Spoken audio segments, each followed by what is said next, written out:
Film dimulai dengan sosok wanita bernama Jo terkulai lemas di jalan yang entah apa sebabnya. Sesaat kemudian seorang pria mendatanginya dan menolongnya. Ia membawa Jo ke rumahnya. Sementara itu karena lingkungan ini terkenal dengan orang jahatnya, Jo bertanya mengapa pria itu berani menolongnya. Padahal bisa saja yang ditolongnya adalah orang jahat. Si pria menjelaskan, memanusiakan manusia adalah tugasnya. Meski itu orang jahat sekalipun, prinsipnya itu pun membawa keberuntungan padanya karena selama ini ia tak pernah punya pengalaman buruk dengan orang jahat. Selanjutnya mereka berdua saling berbagi kisah. Memancing adalah hobi pria itu. Memancing mempunyai makna kalau kesabaran akan mengantarkan kita kepada kebahagiaan. Lalu Jo menceritakan kisahnya. Dimulai saat kurang lebih 20 tahun lalu ketika ia masih bocil. Ia sedang bermain air bersama temannya di kamar mandi. Tak sengaja pancuran air itu membasahi apemnya dan menimbulkan rasa yang membuatnya semakin penasaran. Itulah titik di mana ia mulai mengeksplor bagian-bagian apemnya yang legit. Dimulai dengan membuka buku pelajaran bab reproduksi di biologi manusia. Walau usianya jauh dari dewasa, tapi ia paham betul bagaimana manusia bereproduksi. Ayahnya yang mengetahui itu sangat bingung. Bocil-bocil begini sudah penasaran pelajaran yang harusnya mulai dipelajari saat menginjak remaja. Waktu terus berjalan, tak terasa gadis yang tadinya masih SD sekarang sudah kelas 3 SMP. Inilah saat dimana ia berani untuk mempraktekkan pelajaran biologi yang sudah menjadi hobinya. Ia tiba-tiba saja datang ke rumah temannya bernama Jerome tanpa memberikan kabar. Mengejutkannya lagi, Jo mengajak Jerome untuk beradu gesek. Yap, remaja umur segini tak berpikir panjang. Jerome menyetujui ajakan itu dan apem Jo yang masih segel harus melepaskan segelnya di hari itu. Singkat cerita, usai hal gila yang dilakukan Jo, ia berjalan pulang dengan melebarkan kakinya karena rasa sakit akibat pergesekan barusan. Kejadian ini dimaknai Jo sebagai gerbang pembuka, di mana setelah ini Jo bertekad untuk mengeksplor lebih jauh adu gesek duniawi. Kalau di masa SMP ia masih agak malu-malu, kini ketika ia sudah menginjak SMA mulai bermain ganas. Hari itu ia bersama temannya bernama B mengadakan tantangan. Tantangannya adalah siapa yang paling banyak enak-enak dengan lelaki di hari itu. Dialah pemenangnya. Tantangan dimulai. Dua gadis itu berjalan memasuki gerbong kereta dan mencari dari bilik ke bilik lelaki yang siap untuk adu gesek dengannya. Terlihat jika B adalah yang pertama mendapat partner, sedangkan Jo masih belum. Ia masih sedikit ragu karena ini adalah kali pertamanya. Namun karena tak mau kalah saing dari B, ia memberanikan diri dan bertemulah dengan partner pertamanya.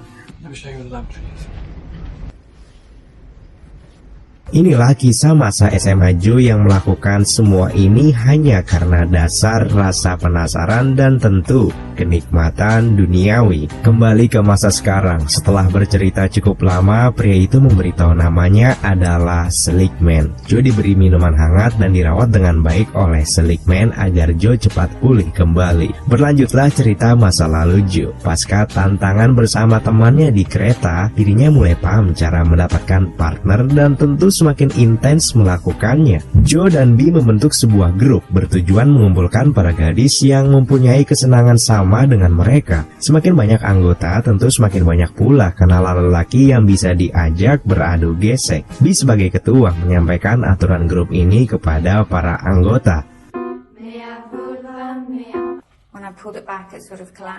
Masa SMA Jo diisi dengan kegiatan bermanfaat seperti ini, dan tibalah saat dimana ia sudah masuk ke dunia orang dewasa. Hari itu ia berniat mencari kerja dan mendatangi sebuah kantor untuk melakukan interview. Mengejutkannya, orang yang menginterview Jo adalah Jerome, lelaki pertama yang membuka segel apemnya. Sekaligus ia adalah atasan di kantor itu. Tentu saja Jo diterima kerja di sana. Mereka berlanjut dengan nostalgia masa lalu mereka yang sangat gila jika diingat-ingat. Ketika itu selesai dilakukan dan akan kembali ke pekerjaannya masing-masing, Jerome tiba-tiba saja menyampaikan kalau masa lalu mereka sungguh indah jika diulang lagi, atau lebih tepatnya, Jerome ingin adu gesek dengan Jo lagi.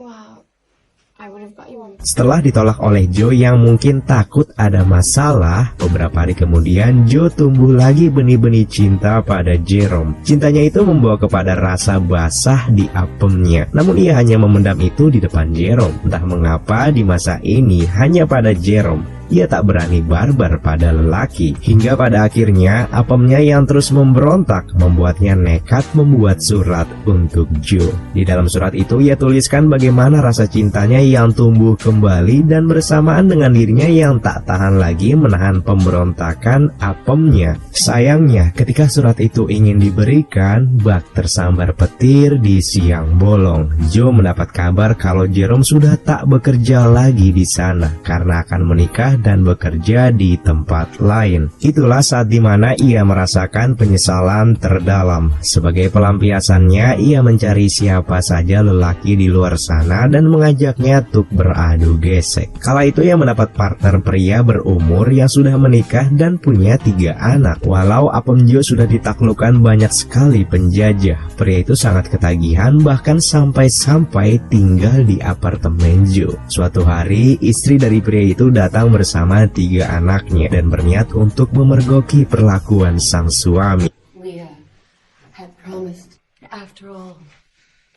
Pria itu tak peduli sama sekali dan berniat akan menceraikan istrinya. Suasana tegang dan penuh tensi terjadi kala itu, dan tiba-tiba datanglah seorang pria lain yang sudah memiliki janji adu gesek dengan Joe. Melihat itu, istri si pria mengatakan Joe sudah gila sama gilanya dengan suaminya. Namun Joe tak menunjukkan rasa bersalahnya. Ia bodoh amat dan yang terpenting adalah apemnya bisa selalu digesek. Di lain hari terlihat Joe sedang berada di rumah sakit. Saat ini kesibukannya adalah merawat ayahnya yang sedang sakit. Ia sangat tulus sayang pada ayahnya, ya karena memang ayah adalah cinta pertama anaknya. Kejadian haru terjadi ketika Joe membawa selai daun yang berasal dari sebuah pohon kesukaan ayahnya. Berhari-hari di rumah sakit, kondisi ayah tak kunjung membaik dan malah sebaliknya. Penyakitnya semakin menggerogoti tubuhnya, bahkan tak jarang membuatnya kejang dan memanggil-manggil nama Joe.